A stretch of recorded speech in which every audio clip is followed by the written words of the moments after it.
Hey, it's Agnes. So today I was going to talk about the 15 books that I read in 2023. I figured for my second video, I wanted to start with something that most people are doing in the beginning of the year. So on my phone, I have the list of books that I rated. I'm going to give a brief, probably very bad summary of these books and then my personal rating on them. I did complete 15 of them, but I DNF'd one of them. And so I will try to explain why without giving too many spoilers. And also, I will try not to use spoilers for the rest of the books as well. So let's get started. Let's see. So the first book that I read was Ocean's Echo.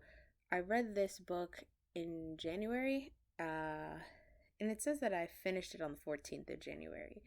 I listened to this on audiobook. I listened to most of these books on audiobook because I am trying to get up my capacity for reading physical books again. I have been listening to audiobooks quite often. I listened to them quite often during my graduate year and things like that. So I got very used to listening to audiobooks. So this is also an audiobook.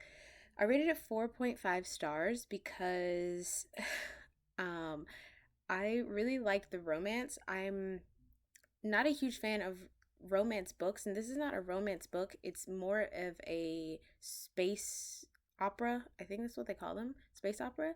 And the romance is kind of secondary to the plot itself, but the connection between the two people is an important part of it. So it's very adventure filled. Um, it's very sci-fi, and I don't usually read a lot of sci-fi, but I thought the lore was very interesting. So that's why I read that book and I really, really enjoyed it. Number two is Murder on the Orient Express. I rated that 5 stars.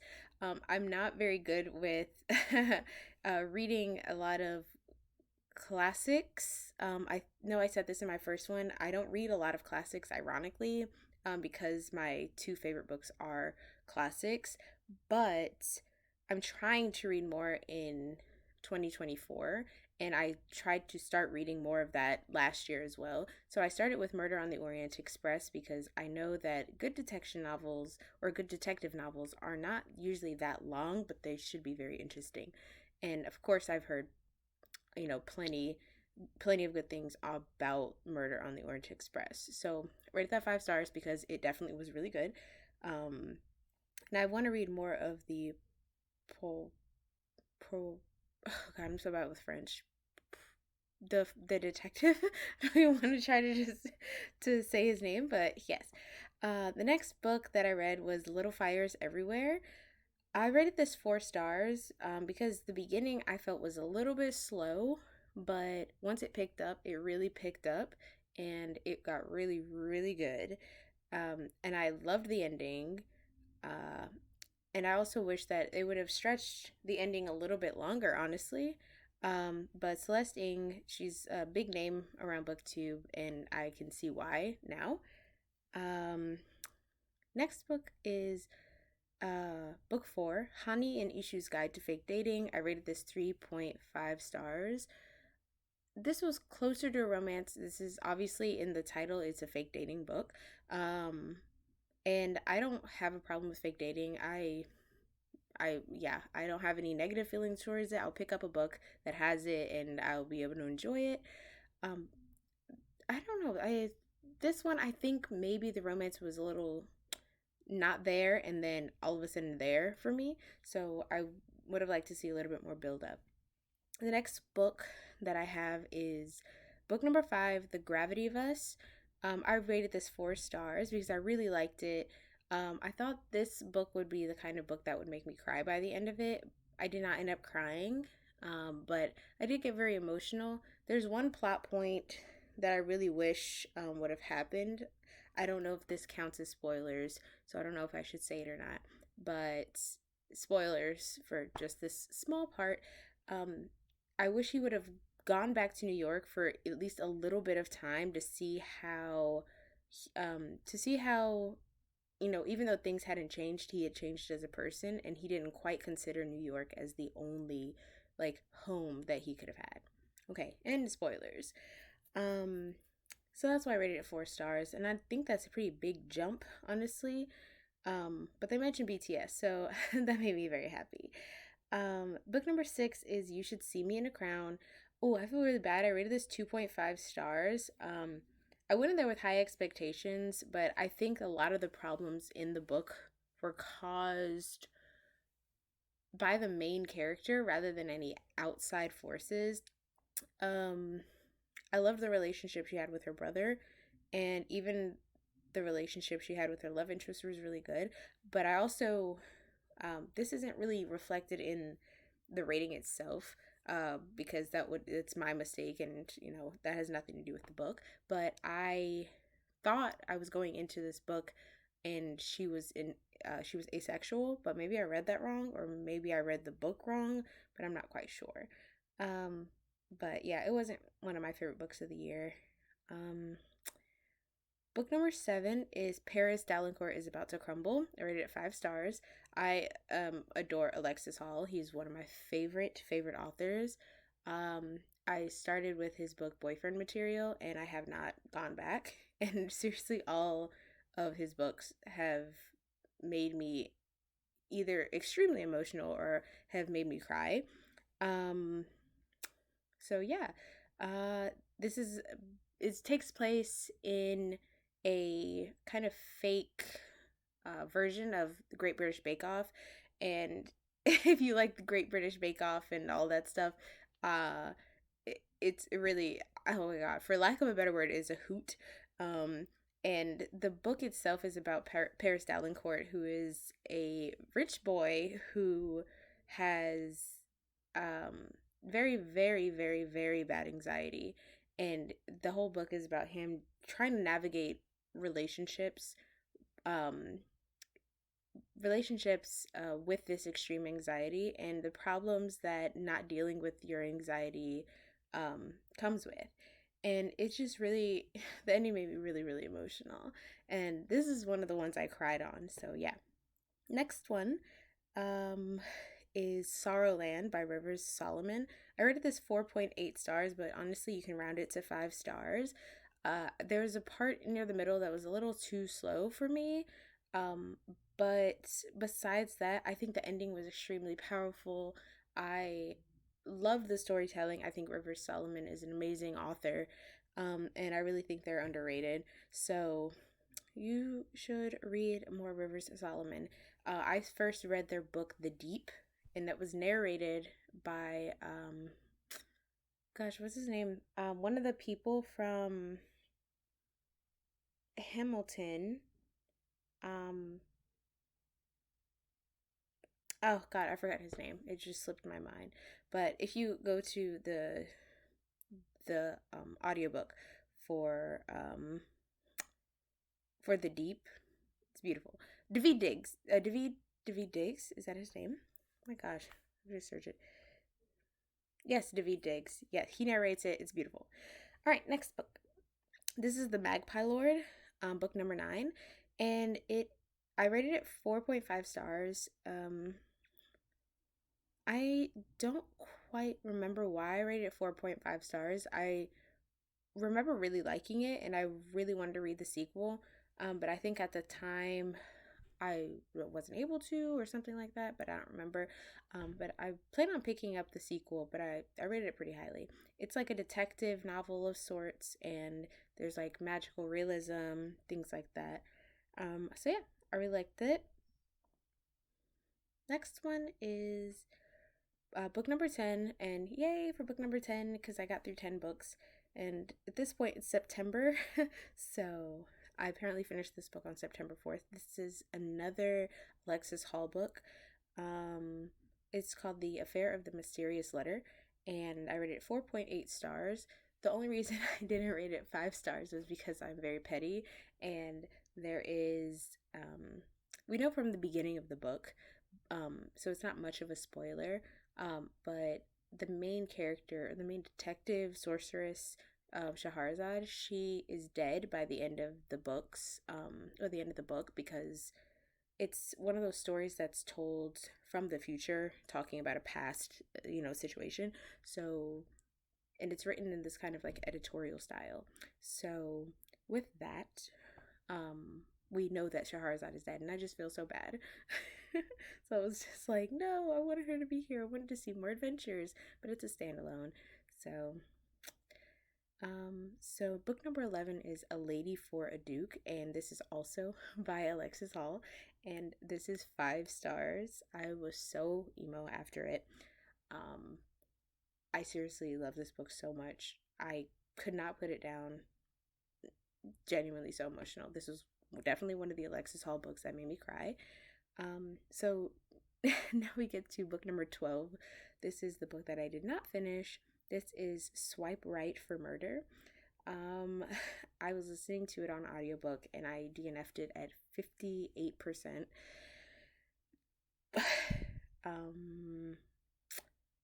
Yeah, it was just a mess for me. Now I read a lot of reviews on this because I was like, am I the crazy one? And a lot of people were like, oh, it's kind of all over the place at first, and then like the ending was really, really good. I'm like, why do I have to suffer through so much bad writing in order to get to a maybe okay ending or even a good ending? Why do I have to suffer through that? So I just DNF'd it. And yeah, that's it. Rated 1 star because I just could not. I was so annoyed the whole time I was reading it, and I got over half the book because I was like, at least give it a chance. Like, but I'm like, I'm more than halfway through the book, and nothing good is happening, or at least what I like is not happening. So I'm just gonna DNF it. So I did. Next one is book number 13, Going Bicoastal. Listen to this on audiobook, and it was actually narrated by Mara Wilson, the girl who played Matilda, and many other things, I'm sure, but Matilda was what I grew up on. And I rated it 5 stars because I thought it was just a very good, I thought it was a very good telling of a story. I don't know how to say that. Also Swipe Right for Murder and Lady for a Duke. I did not talk about these. For Lady for a Duke, it is a kind of Regency era book, and it's a romance, but also the main character is trans, and she basically fakes her death in order to live her true life, but that comes with the cost of isolating herself from her longtime best friend, and the only people who know about her are her immediate family. So it's basically a tale of them coming back to one another, and I just think it's beautiful. I think it's a beautiful, beautiful story. Swipe Right for Murder is, I think it was written like 2013. I don't think that really matters, but it's about a boy who's on, oh my god, I can't even remember anymore. I think he's on a break from school, and he's stopping at New York in order to kind of meet his family or something. And in that night, he ends up accidentally being part of this murder situation, and shenanigans ensue, and he's wrongfully convicted. So he's got to run around the city and all that stuff, and blah blah blah blah blah. So yeah. Okay, so Going Bicoastal is a story about a girl who, she's 17-year-old, she's in her last summer of high school, and the story is about if she wants to stay in New York with her father or go to California to spend her last summer with her mother. But the way that the book is set up is that it's set up as if she got to choose both options. So chapters repeat, but not necessarily in the same way. So up until, man, the third chapter, I think, early on in the book, we get a couple of chapters of her getting to know her friends, getting to know her family in New York, and then one of the early episodes, I can't remember if it's chapter 3 or chapter 6 or something like that, she gets a call from her mom, and then that's when the story starts splitting. So in one reality, she says no to going to New York. She says no to going to California with her mom. And so for the rest of that part of the book, we get to see her story about New York. And then in the second chapter, or the second version of that chapter, we get to see if she said yes to her mom and going to oh my god, going to California. So it's alternating chapters. So we get a New York chapter, then we get a California chapter, then a New York chapter, then a California chapter. And in New York, there's a girl that she falls for, and it's also about her journey, like getting to meet this girl and liking this girl or whatever. And then in California, there's a boy that she likes, and it's about getting to know this boy and liking this boy. And so we get both perspectives, and it somehow does not overstay its welcome. It ends at a very perfect time. It's very well paced, and the audiobook is really, really good. Mara Wilson has a beautiful voice. So yeah, I rated it 5 stars because it was great vibes all around. Nobody was really toxic. All the relationships were actually like really well planned out. So it was really good. All right, book 14 is The Honeys, which I think I heard a lot about on BookTube. So I think I heard about this from one of my favorite booktubers, and so I was like, oh, I'll pick it up. It sounds interesting. So I rated this 4.7 stars. It's one of those things where you can honestly like round it up a little bit to like 5, but 4.7 for me because I was like, I really loved the whole story. It's I'm not very good with naming genres, but it's like magical realism, things like that. Kind of deal with like covens and things like that. But the twist ending is really, really good, and I wish for the ending it was honestly just my own personal want. So I don't think it had anything like it didn't make the story bad or anything at all. But it was my own personal want for something to happen at the end that did not happen at the end. But that would be spoilers if I told you, so I will not tell you. Book 15, which is okay. So it says book 15, but this is the 14th book that I finished.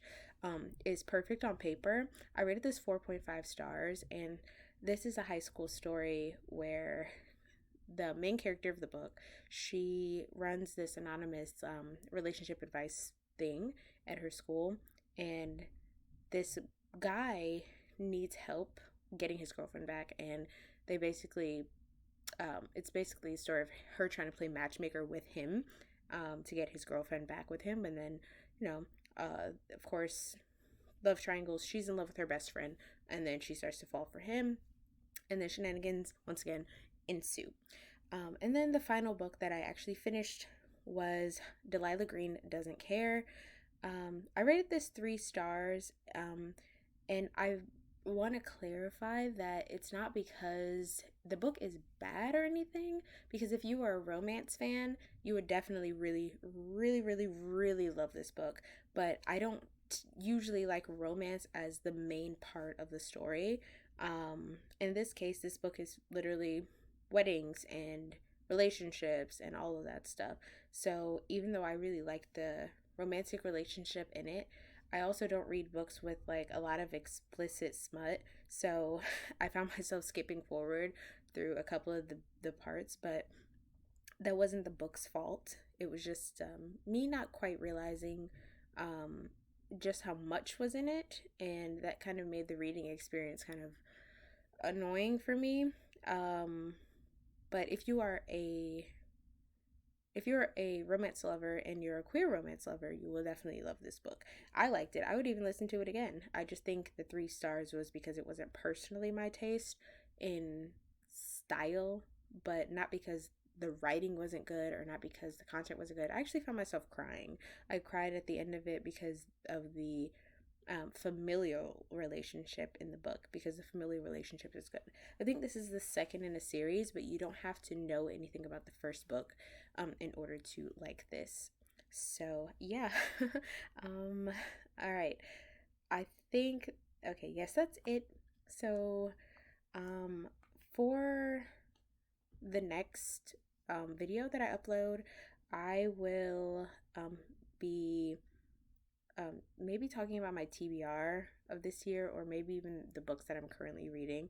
I'm doing a reread series, which I didn't plan on, but that's just the way the cookie crumbled this year. I wanted something quick to get my groove back into reading, and and then, you know, a book that I read before ended up falling back into my lap. So I just decided to reread that. So now I'm just rereading the whole series, and I may talk about that book.